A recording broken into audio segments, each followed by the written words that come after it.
আওয়ামী লীগ নিজেরাই নির্বাচনে অংশগ্রহণ করতে চায় না বলেছেন বাংলাদেশ জাতীয় পার্টির বিজেপি চেয়ারম্যান আন্দালিব রহমান পার্থ। তিনি দাবি করেছেন, দলটি আশা করেছিল এমন কিছু ঘটবে যাতে তারা বলতে পারে নির্বাচনে অংশগ্রহণ করতে দেওয়া হয়নি।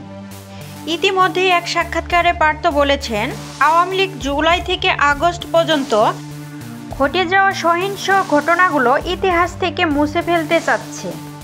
এই সময়ের মধ্যে যে সহস্রাধিক মানুষ নিহত এবং আহত হয়েছে, সেই বাস্তবতা আওয়ামী লীগ কীভাবে মেনে নেবে এবং কিভাবে জনগণের মুখোমুখি হবে তা নিয়েও প্রশ্ন তুলেছেন তিনি।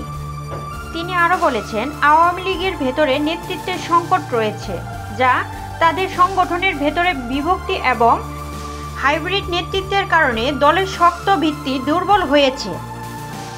আওয়ামী লীগের নিজস্ব রাজনৈতিক অবস্থান নিয়ে সংশয় প্রকাশ করে তিনি মন্তব্য করেছেন। তিনি আরও বলেছেন, দলটি গ্রামগঞ্জে পূর্ণ গঠনের শক্তি হারিয়ে ফেলেছে। আওয়ামী লীগের উচিত নিজের দায় স্বীকার করে জনগণের প্রতি জবাবদিহি করা। পার্থ উল্লেখ করেছেন, গণহত্যা এবং সহিংসতার জন্য দায়ী দলগুলো নৈতিক অবস্থান হারায় ও রাজনৈতিক দল হিসাবে তাদের গ্রহণযোগ্যতা নষ্ট হয়।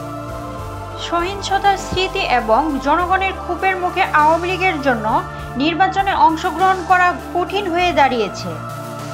আওয়ামী লীগ যদি নৈতিক সংশোধন হয় এবং নির্বাচন করে, তবে রাজনৈতিক প্রক্রিয়ায় তাদের অংশগ্রহণ নিয়ে আপত্তি নেই বলেও জানিয়েছেন আন্দালিব রহমান পার্থ। প্রিয় দর্শক, এতক্ষণ সাথে থাকার জন্য ধন্যবাদ। এরকম আরও নিত্য নতুন সংবাদ পেতে আমাদের ওয়াইটিভি নিউজ চ্যানেলটি সাবস্ক্রাইব করুন এবং আপনাদের ভালো লাগলে লাইক, কমেন্ট, শেয়ার করে পাশেই থাকুন।